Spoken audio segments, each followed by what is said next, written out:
ఆంధ్రప్రదేశ్ రాష్ట్రంలో మద్యం ఏదైతే ఉందో మందుబాబులకు ఒక శుభవార్త వినిపిస్తుంటే అదే నేపథ్యంలో మద్యం దుకాణదారులకు మాత్రం మరో ఝలక్ వచ్చిందని మనం చెప్పాలి.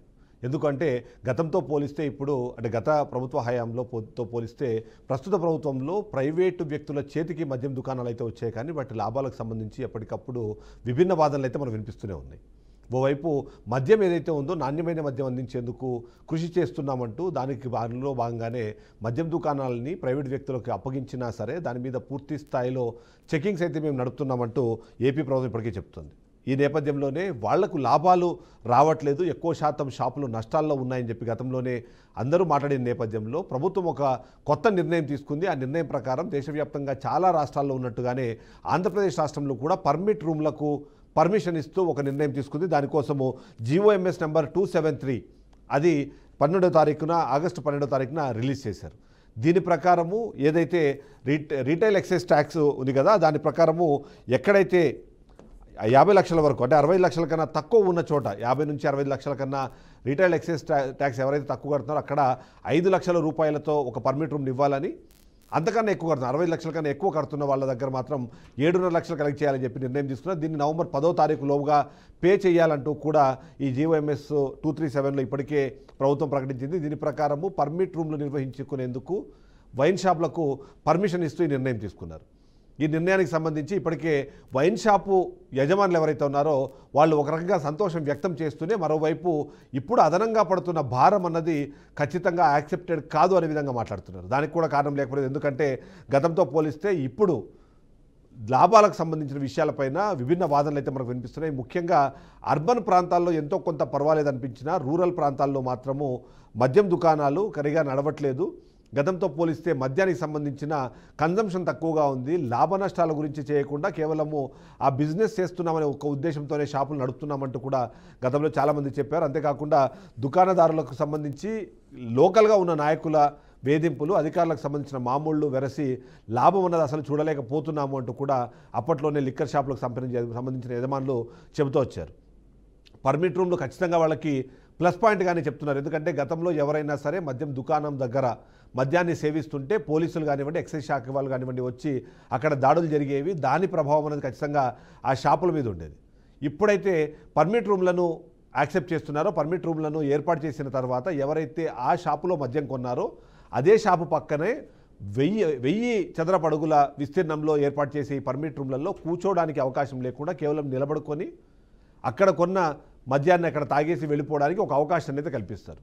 దీనివల్ల లాభమా నష్టమా అంటే ఖచ్చితంగా ఎవరైతే గతంలో మద్యాన్ని సేవించే వాళ్ళు ఎక్కడ పడితే అక్కడ సేవించే ప్రేమలో ఆ క్రమంలో బహిరంగ ప్రదేశాల్లోనూ సామాన్య ప్రజలు నివసించే స్థలాల్లోనూ ఈ మద్యాన్ని సేవించి వాళ్ళందరికీ ఇబ్బంది కలిగించేవాళ్ళు. కానీ ఇప్పుడు పర్మిట్ రూమ్లు పెట్టడం ద్వారా అక్కడ వాళ్ళు మద్యం సేవిస్తే దానివల్ల మంచి జరుగుతుంది అనే విధంగా మాట్లాడుతున్నారు. ఇదంతా బాగానే ఉంది, కానీ ఎందుకు మద్యం వ్యాపారులు దీని మీద పెదవి విరుస్తున్నారంటే ఒకటే ఒక కారణం, పర్మిట్ రూమ్లను పర్మిషన్ తీసుకోవడానికి చెల్లించాల్సిన 5 నుంచి 7.5 లక్షల రూపాయల అమౌంట్ ఏదైతుందో అది మాకు భారంగా మారుతోంది అన్నది.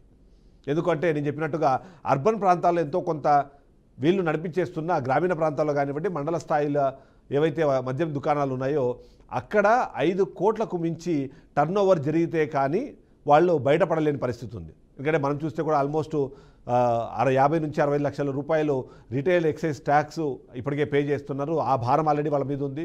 స్థానికంగా ఉన్న నాయకులు కానివ్వండి, లేకపోతే అధికారులకు ఇచ్చే మామూళ్ళు వెరసి వాళ్ళకి మరింత భారంగా మారుతున్న నేపథ్యంలో ఇలా పర్మిట్ రూమ్ పేరుతో మరొక 5 లక్షల రూపాయలు ఎక్స్ట్రా కట్టడం అన్నది మాకు కష్టంగానే ఉంటుంది. కాబట్టి మీరు దాని గురించి పునరాలోచించాలనే విధంగా మాట్లాడుతున్నారు.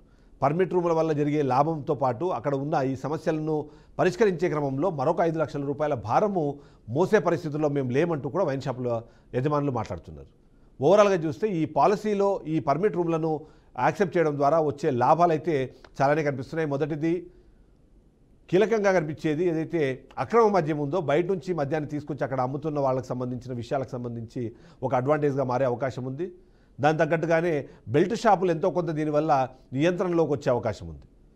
ఇంటికి దగ్గరలో ఉన్న వాళ్ళు అక్కడ కొనే ప్రయత్నం చేస్తుంటారు, కానీ ఎప్పుడైతే మద్యం షాపుల దగ్గర ఈ పర్మిట్ రూమ్లు పెడతారో అక్కడ పర్మిట్ రూమ్లో వాళ్ళు మద్యం సేవించేసి వెళ్ళే అవకాశం ఉంటుంది. దానివల్ల లాభమే ఉంటుంది, దానివల్ల మంచి జరుగుతున్న కొంతమంది మాట్లాడుతున్నారు. బట్ అదే సందర్భంలోనే పర్మిట్ రూమ్లలో దాగి ట్రావెల్ చేసే వాళ్ళు ఎవరైతే ఉన్నారో వాళ్ళకి అపాయకారిగా కూడా మారుతుంది. దానివైపు కూడా పోలీసులు దృష్టి సారించాల్సిన అవసరం ఉంది. అక్కడ మద్యం ఎవరైతే సేవిస్తారో వాళ్లకు పరిమితులు పెట్టాల్సిన అవసరం ఉంది అంటున్నారు. అందులో భాగంగానే పర్మిట్ రూమ్లకు సంబంధించిన జీవోలో కూడా చాలా క్లియర్గా కూర్చొని మద్యం తాగడానికి అవకాశం లేదు, మద్యాన్ని అక్కడ రీటైల్గా సర్వ్ చేయడానికి కూడా అవకాశం లేదు, అక్కడ కిచెన్ కానివ్వండి లేదా ఇంకేతర అక్కడ ఆహారాన్ని తయారు చేసే అవకాశం ఉన్న పరిస్థితులు అక్కడ క్రియేట్ చేయకూడదు అన్నది ఈ పర్మిట్ రూమ్లకు సంబంధించిన జీవోలో కూడా చాలా క్లియర్గా చెప్పారు.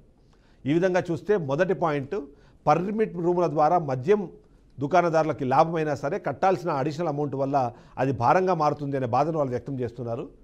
ఇప్పటికే లాభాలు ఉంటాయనుకొని మేము మద్యం షాపుల్లో దిగాము. మొదట్లో పర్మిషన్ కోసం ఏదైతే డ్రా కోసం వెళ్ళినప్పుడు కూడా 2 లక్షల రూపాయలు నాన్ రిఫండబుల్ డిపాజిట్ కట్టారు. అలాంటి డిపాజిట్తోనే 89,882 షాపులకు మద్యం టెండర్లు పడితే దాంట్లో 1715 కోట్ల రూపాయల అమౌంట్ అన్నది అప్పుడే గవర్నమెంట్కి వచ్చింది. ఇప్పుడు ఈ మద్యం దుకాణాలకి 5 నుంచి 7 లక్షల రూపాయలు కలెక్ట్ చేయడం ద్వారా వచ్చే లాభం దానివల్ల వచ్చే ఆదాయం అనేది కేవలం 180 కోట్లు మాత్రమే. 1800 కోట్ల రూపాయలు ఇప్పటికే సంపాదించారు. కాబట్టి ఈ 180 కోట్ల గురించి ఆలోచించకుండా మాకు పర్మిట్ రూమ్లు పెట్టుకోవడానికి అవకాశం కల్పించండి అని మద్యం దుకాణదారులు మాట్లాడుతున్నారు.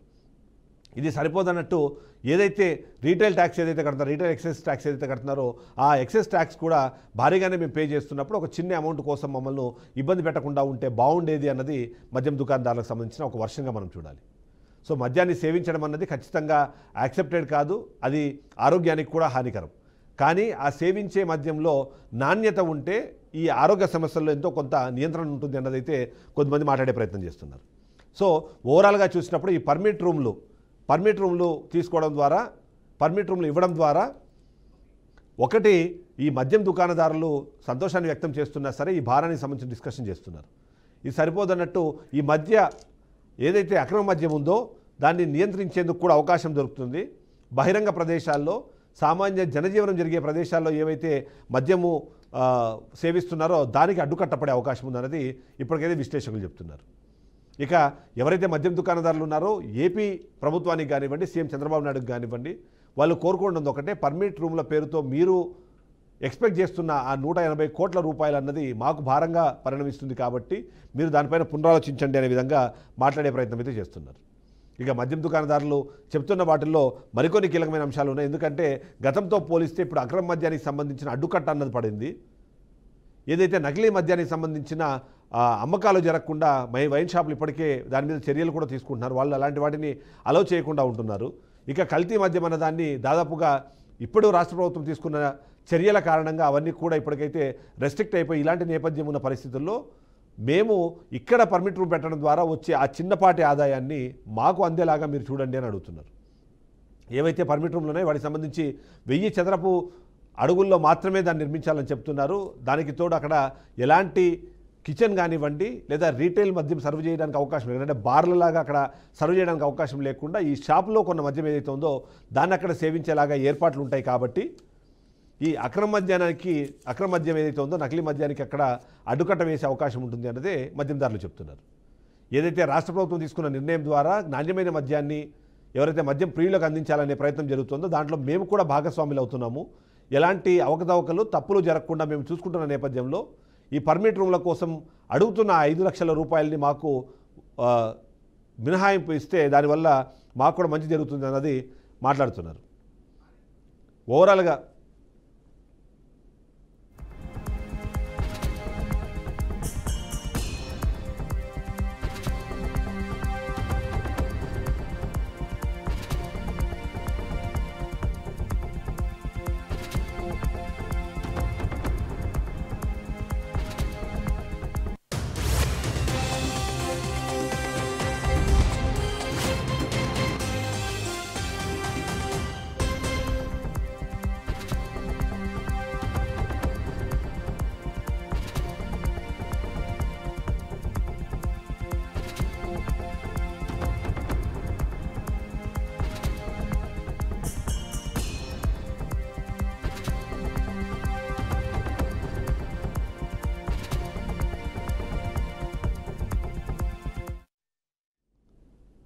మనం చూస్తున్నాము రాష్ట్ర వ్యాప్తంగా 3736 షాపులు ఉంటే అందులో 340 షాపులు గీత కార్మికులకే కేటాయించింది రాష్ట్ర ప్రభుత్వం. అందులో భాగంగానే వాళ్ళు ఏదైతే ఈ అక్రమ మద్యం కానివ్వండి కల్తీ మద్యాన్ని అరికట్టడానికి వాటిని నిరోధించడానికి అవసరమైన చర్యలు అయితే వాళ్ళు తీసుకుంటారు. ఈ నేపథ్యంలో పర్మిట్ రూమ్ల పర్మిషన్ సంబంధించిన జీవో విడుదలైన తర్వాత వాళ్ళు ఆనందం అయితే కనిపించింది, కానీ దాంట్లో ఆ ఫీజులు అయితే వాళ్ళ బాధ పెడుతున్నాయి.